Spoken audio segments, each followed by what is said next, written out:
కానీ రమణ బేసిక్ ఇలా స్టేజ్ మీద డాన్స్ చేసేవాళ్ళు కానీ, స్టేజ్ మీద ఏదైనా చేసే వాళ్ళని చాలా తక్కువగా చూస్తారు. మీరు పడిన కష్టం ఎవరు పడరేమో అనిపిస్తది మాకు చూసినప్పుడు. అవునవును. మీరందరూ కూడా చాలా కష్టపడతారు. ఫుడ్ తినరు, ఆ టైంలో ఫుడ్ ఉండదు. లేట్ నైట్లు జర్నీలు చేస్తారు. చాలా కష్టం ఉంటుంది మీ వెనుక. ఇప్పటికీ కూడా అంతే కష్టపడుతున్నారా ఇలా స్టేజ్ మీద డాన్స్ చేసే వాళ్ళు కానీ? బాయ్స్ పక్కన పెడితే గర్ల్స్ కి మాత్రం చిన్న చూపు చూస్తారండి.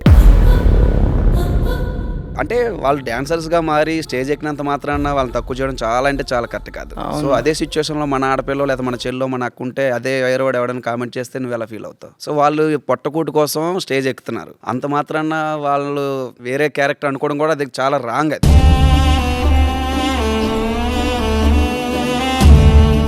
ప్రతి కేటగిరీలో ప్రతి దగ్గర కూడా 100 మంది కూడా పర్ఫెక్ట్గా ఉంటారని ఎక్కడ ఉండదు కదండి.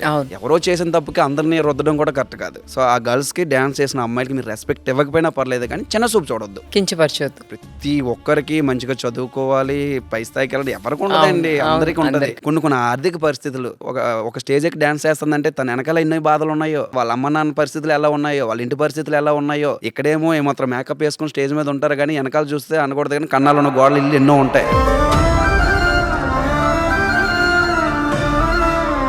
కానీ ఎవరు ఆలోచించరు అసలు. సో ఏదెక్కడ ఉండి అంటే కొంచెం చూడడానికి అందంగా ఉన్నారు, వాళ్ళతో నలుగురు సెల్ఫీలు దిగుతున్నారు అనుకుంటే వాళ్ళు ఏదో ఉందాగా ఉన్నారేమో అనుకుంటారేమో. ఎన్నో బాధలు ఉంటాయి కానీ వాళ్ళు డాన్సర్స్ గా మారండి. కొంతమంది ఫ్యాషన్స్ తో వస్తారు, కొంతమంది ఆర్థిక పరిస్థితులతో వస్తారు. అవన్నీ అర్థం చేసుకోవాలి. సో అలా చిన్న చూపు చూడడం కరెక్ట్ కాదు.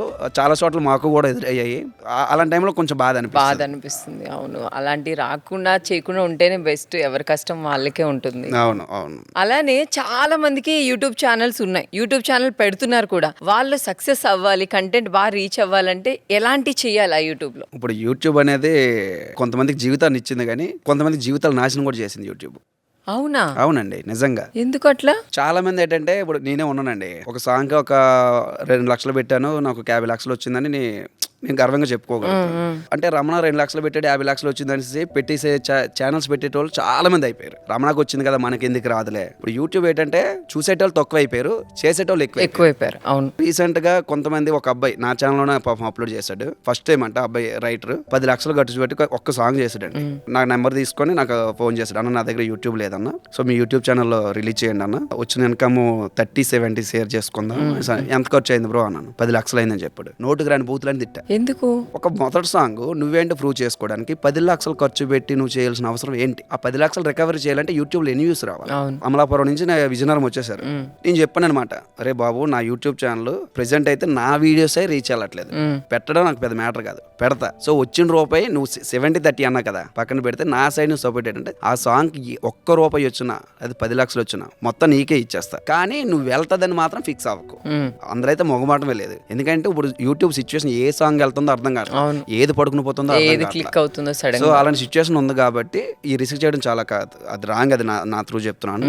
సో వచ్చాడు, అప్లోడ్ చేస్తాను. తీరా చూస్తే ఆ 10 లక్షలు అంటే సూట్కి ఒక 2-3 రోజులు షూట్ అవుతుంది కదా, తలలో వస్తుంది అంటే ఇప్పుడు ఒక టీ తాగాం కదా, మహా అయితే 10-15 రూపాయలు ఉంటుంది కదా, 3 రోజులు తాగితే మహా అయితే ఒక 500 లేకపోతే 1000 రూపాయలు అవుతుంది కదా, అవి కూడా రాలా.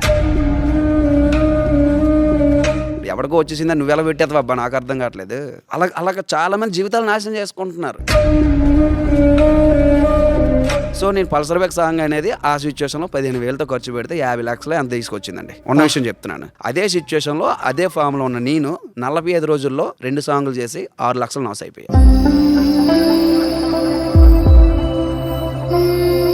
అప్పుడు పల్సర్ బైక్ సాంగ్ అనేది క్వాలిటీ లేదు, అంటే లైక్ ఆడియో కాదు, వీడియో క్వాలిటీ లేదు, ఒక స్టూడియో వెర్షన్, ఒక మైక్ ముందర పెట్టి పాడేశాను, దానికి అన్ని డబ్బులు వచ్చాయి. కానీ ప్రాపర్గా మంచి సెటప్ వేసుకొని, మంచి హీరోయిన్ పెట్టుకొని, మంచి పెద్ద కెమెరా పెట్టుకొని, డిఐ చేయించేసి ఒక సినిమా క్వాలిటీకి ఏదైతే కావాలో అంత క్వాలిటీ ఇచ్చా, కానీ డబ్బులు రాలి. సో అలాంటప్పుడు ఏంటంటే నాకు తెలిసి చెప్తున్నాను కదా, ఇప్పుడు బాగుపడే వాళ్ళకంటే నాశనం అయ్యే వాళ్ళు చాలా మంది ఉన్నారు. ఏదో చూసి మనం చేయొద్దు. స్టార్టింగ్ యూట్యూబ్ స్టార్ట్ చేసే వాళ్ళు ఇప్పుడు కూడా లో బడ్జెట్ తో స్టార్ట్ చేసుకుంటే, పోయింది అనుకుని స్టార్ట్ చేయాలండి, వస్తుంది అనుకుని మాత్రం స్టార్ట్ చేయకూడదు. ఈ డబ్బులు నావి కాదు అనుకుంటేనే యూట్యూబ్ లో అప్లోడ్ చేయాలి. లక్ష వచ్చేస్తాయి, లాడికి వచ్చేసాయి కదా, నాకెందుకు రావాల్సి అంటే మాత్రం ఆ యూట్యూబ్ రేట్ మన అత్తమామ కాదు, మరి బాబు యూస్ కావాలంటే అటు రప్పించడానికి. సో మీరు అది చూసి ముందుకు వెళ్ళిపోకండి, డబ్బులు వేస్ట్ చేయకండి.